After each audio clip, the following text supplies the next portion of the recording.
இன்றைக்கி நமக்கு கூனி மீன் தோரன் எப்படி செய்கிறதுன்னு பார்க்கலாம். இதுக்கு நான் உலர்ந்த கூனி மீன் கொஞ்சம் எடுத்துருக்கிறேன். இதை இப்போது ஒரு 10 நிமிஷம் தண்ணியில் ஊற போட்டுட்டு அதில் உள்ள மண் ஏதாவது சில சமயங்களில் இருக்கும், அதனால் அதை க்ளீன் பண்ணி எடுக்கலாம். 10 நிமிஷம் ஊற போட்டு எடுக்கலாம். கூனி மீனை நான் இப்போது நல்லா வடிகட்டி எடுத்து வச்சுருக்கிறேன். அதுக்கு இப்போ ஒரு மசாலா நமக்கு ரெடி பண்ணணும். அதுக்கு தேவையான பொருட்கள் ஒரு 3/4 கப்பு போல் தேங்காய், ஒரு 1/4 ஸ்பூன் மஞ்சள் தூள், 1/2 ஸ்பூன் சில்லி பவுடர், ஒரு வெங்காயம், 2 பச்சை மிளகாய், கொஞ்சம் கருவேப்பிலை, ஒரு சின்ன பீஸ் இஞ்சி, 4 பூண்டு, சின்ன வெங்காயத்தில் ஒரு 4. இதை நமக்கு அரைக்கணும். 1/2 ஸ்பூன் ஜீரகம்.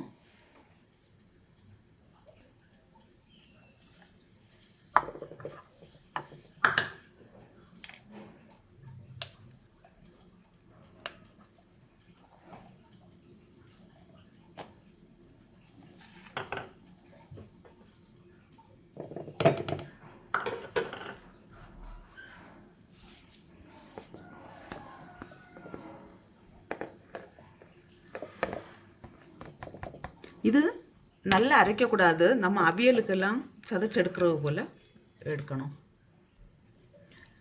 இது இப்போ ரெடியாக இருக்குது. நமக்கு இப்போ செய்கிறதுக்கு ஸ்டார்ட் பண்ணலாம்.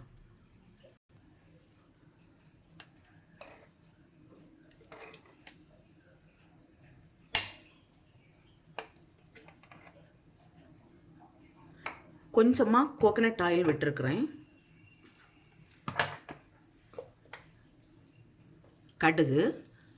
கடுகு வெடிக்கட்டும்.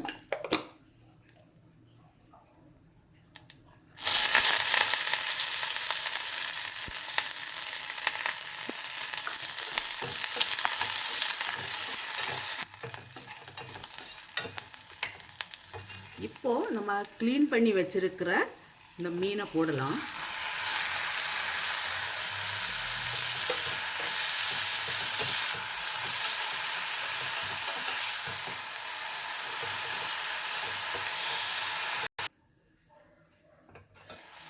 இப்போ இந்த மீனுக்கு தேவையான அளவு சால்ட்.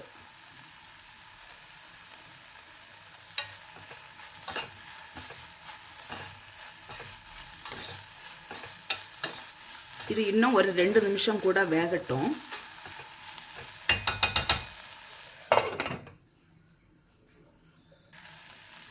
இப்போ இதில் அரைச்சி வச்சிருக்கிற அந்த தேங்காயை போடலாம்.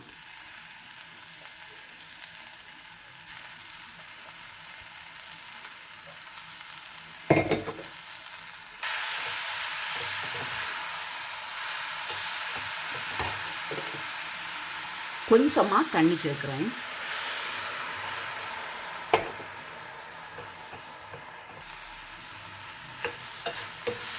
இப்போ இந்த மீன் நல்லாவே வெந்தாச்சு. நான் இப்போ ஸ்டவ் ஆஃப் பண்ணுறேன்.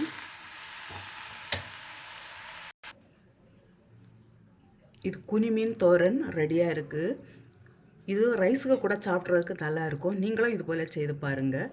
செய்து பார்த்து உங்களுடைய கருத்துக்களை தெரிவிங்க. உங்களுக்கு இந்த சமையல் பிடிச்சிருக்குன்னா சப்ஸ்கிரைப் பண்ணுங்கள்.